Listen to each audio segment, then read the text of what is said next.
When Tyler was about 7 months old, the pediatrician referred us to a neurologist, and she performed a whole bunch of exams. And at the end of her examination, she said, "Your son is never going to live an independent life. He will never be able to count money, and he'll probably never be able to speak."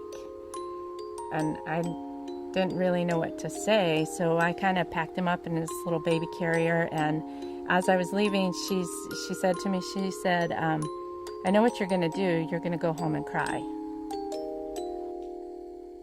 He is nothing but unconditional love.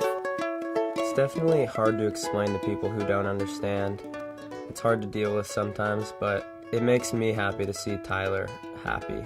He attends school, but in the past, the school would call me all the time and say, "Tyler's acting up, can you come get him?" So I didn't feel like I could commit to a job because I never knew when I'd have to go get Tyler. That one's darn cute of me and Ty. Oh my God.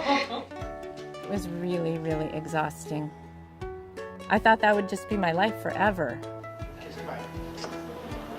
He's the most genuinely innocent person that I've ever met. He can speak a little bit, and it's usually just something that's really important to him, like his favorite things, Oreos, Reese's, In-N-Out Burger.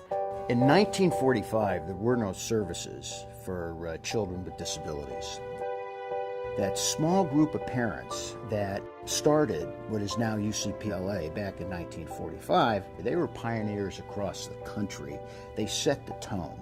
They came together in this little white stucco house in South Central Los Angeles and took care of their kids.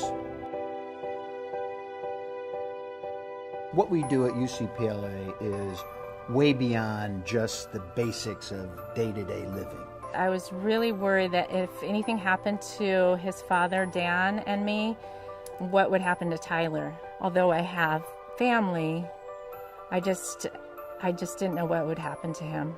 Who would take care of him and who would keep him safe? Who would actually love him? Because he can be so difficult.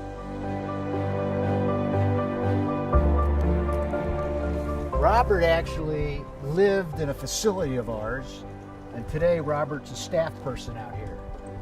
How you doing, Robert? How you doing, man? Fine. Everything good? Yeah. How you feeling? Fine.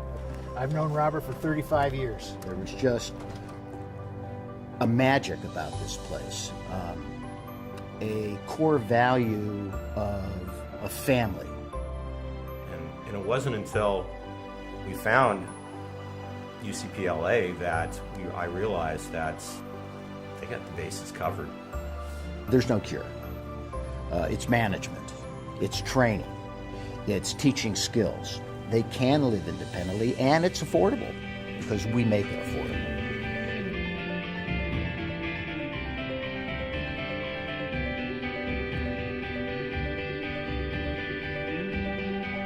UCP takes care of the entire family because it's so important for them to know that when they go to sleep at night, that UCP will be here tomorrow for them.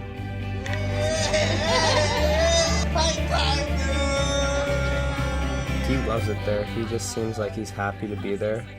And all his roommates, they all get along. The question I had for Tyler was, do you want to live here or do you want to live with friends?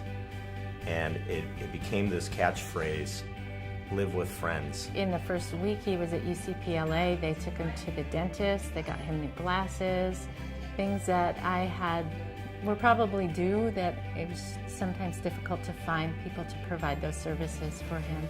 For most of our programs, there's no other organization out there doing what we do, taking care of the kinds of severely disabled folks that we take care of. There's just no option.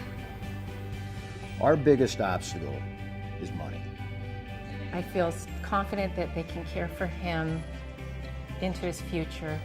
I have a job lined up, which I'm really super excited to start because I haven't been able to be a part of that world for so long. The best thing about UCP is the caretakers are really, really loving. They adore Tyler. They think he's just the funniest, funnest, greatest kid ever.